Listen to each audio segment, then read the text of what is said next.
आगे है what is if statement और if statement with one alternative, explain it's working.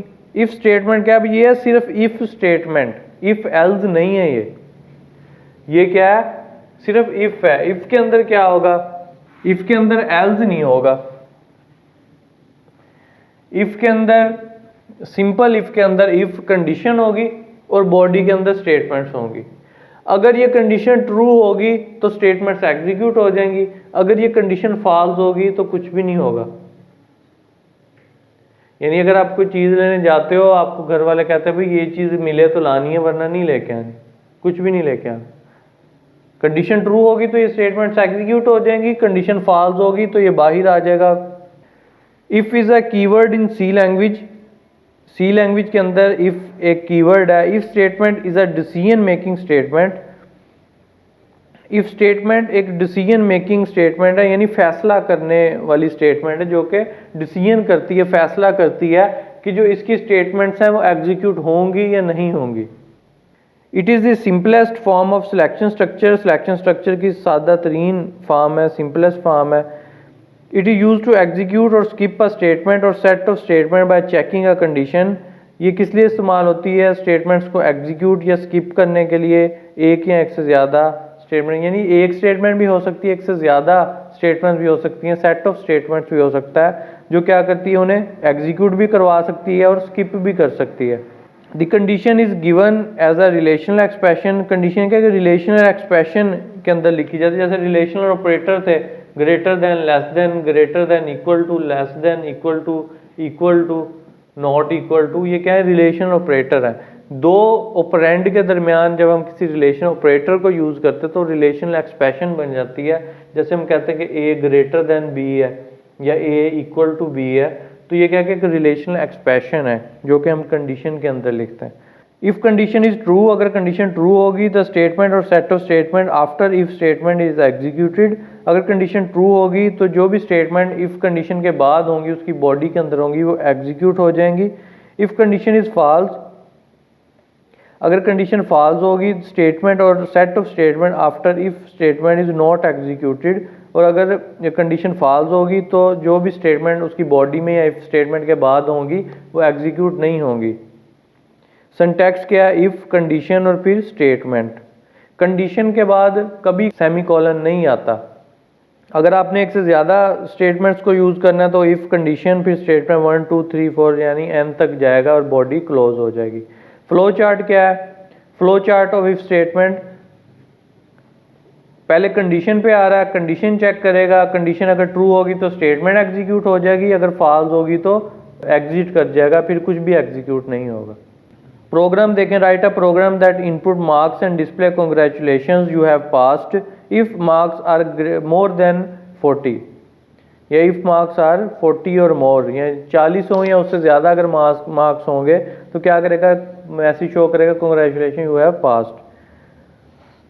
Include stdio.h, include conio.h header files, फिर void main, int marks, marks का एक हमने variable declare करवाया int, clear screen ताकि हमारी जो आउटपुट स्क्रीन है वो क्लियर हो जाए, print F enter your marks, print F की वजह से enter your marks message print होगा, हम मार्क्स इंटर लिख के इंटर जब प्रेस करेंगे तो scan F %d and marks, और जो मार्क्स हमने लिखे इंटर प्रेस करेंगे स्कैन एफ की वजह से मार्क्स के अंदर वो सेव हो जाएंगे। उसके बाद if marks greater than equal to 40, हमने क्या किया, इफ़ के अंदर कंडीशन लगाई, मार्क्स अगर 40 या 40 से ज़्यादा होंगे तो क्या करे, print F congratulation you have passed, message show कर दे कि congratulation you have passed.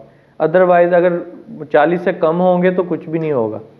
Next 11.2 program है, write a program that input 2 numbers and find if second number is square of first number.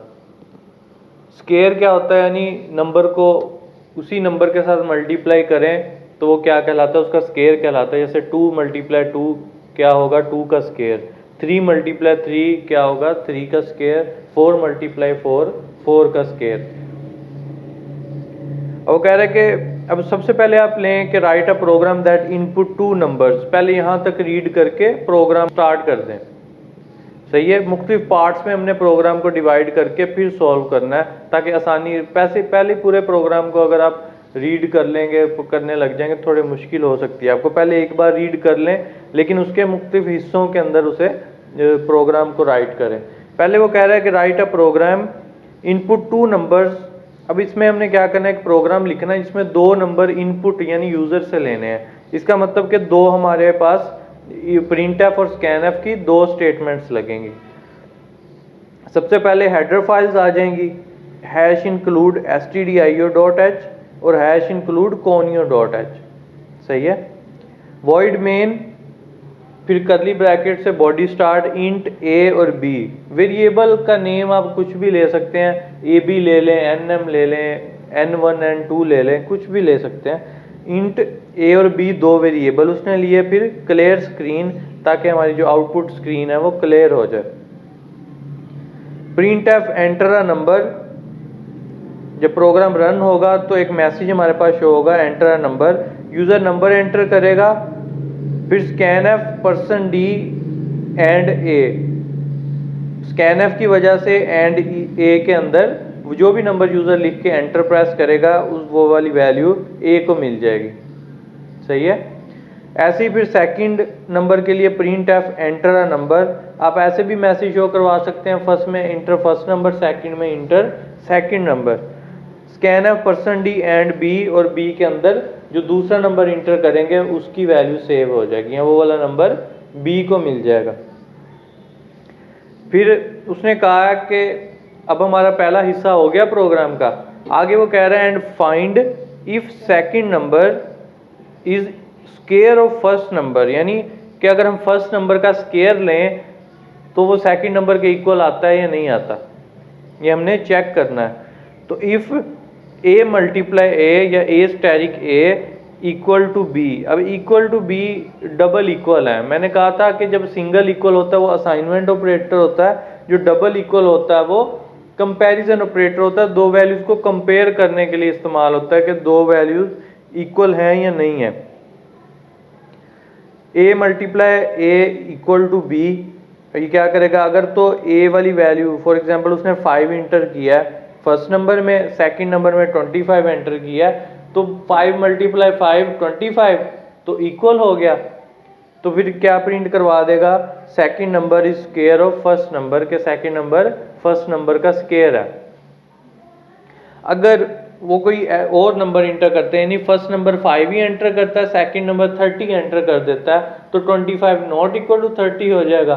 तो क्या करेगा, कुछ भी नहीं, आप प्रिंट कुछ भी नहीं करवाएगा, सही है। अगर तो ट्रू होगी तो एग्जीक्यूट होगी, स्टेटमेंट प्रिंट करवा देगा, अदरवाइज कुछ भी नहीं करेगा। ये क्या है कि इफ स्टेटमेंट में ऐसा होता है, सिंपल इफ के अंदर। Write a program that input 3 numbers and display maximum number.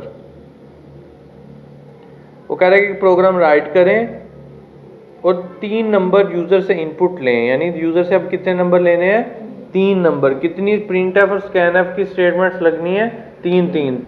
And display maximum number, और बताना है कि इन तीनों नंबर में से सबसे बड़ा नंबर, मैक्सिमम नंबर कौन सा है। हेडर फाइल्स वैसे ही आ जाएंगी, इंक्लूड stdio.h और include conio.h। Void main int a b c, a first number के लिए a, सेकंड के लिए b और थर्ड के लिए c, और मैक्सिमम नंबर फाइंड जो हमने करना है वो मैक्स, उसके लिए एक वेरिएबल बना लिया। Clear screen, screen output screen clear हो जाएगी। Print F enter first number, पहले के मैसेज शो होगा enter first number. Scan F %d and a, और a के अंदर फर्स्ट नंबर की वैल्यू सेव हो जाएगी। फिर एंटर सेकंड नंबर, और स्कैन एफ %d और b के अंदर सेकंड नंबर की वैल्यू सेव हो जाएगी। Print F enter third number, scan F %d and c, और थर्ड नंबर की वैल्यू c के अंदर सेव हो जाएगी। फिर हम क्या करते हैं कि सपोज कर लेते हैं कि मैक्सिमम नंबर जो है वो a है। पहला नंबर चाहे नहीं भी है मैक्सिमम, लेकिन हमने कहा कि मैक्स जो हमने वेरिएबल बनाया उसे a की वैल्यू दे दे, कि मैक्स को कर दे कि a है।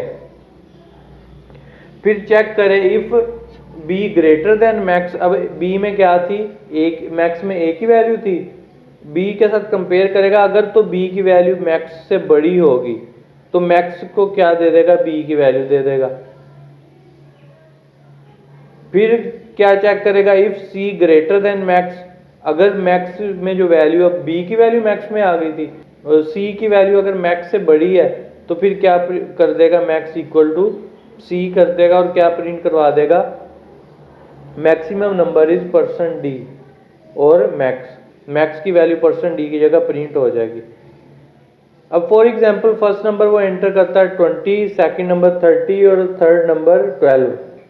पहले हमने मैक्स को 20 दिया ए की वैल्यू, अब मैक्स में क्या है 20 है, बी में 30 है। जब उसने चेक किया कि बी ग्रेटर देन मैक्स, तो बी में 30 था, मैक्स में 20 था, तो कंडीशन ट्रू हो गई। तो उसने क्या किया, मैक्स को बी की वैल्यू दे दी। अब मैक्स में क्या हो गया 30, फिर उसने क्या किया, चेक किया सी की वैल्यू अगर ग्रेटर देन है मैक्स से, अब सी के अंदर 12 है, मैक्स में 30 है, कंडीशन फॉल्स हो गई। प्रिंट जब करवाएगा फिर मतलब जब फॉल्स हुई तो फिर मैक्स को नहीं देगा सी की वैल्यू, फिर क्या करेगा, प्रिंट एफ पे आ जाएगा maximum number is percent D, max की वैल्यू जो 30 मैक्स में थी वो प्रिंट हो जाएगी।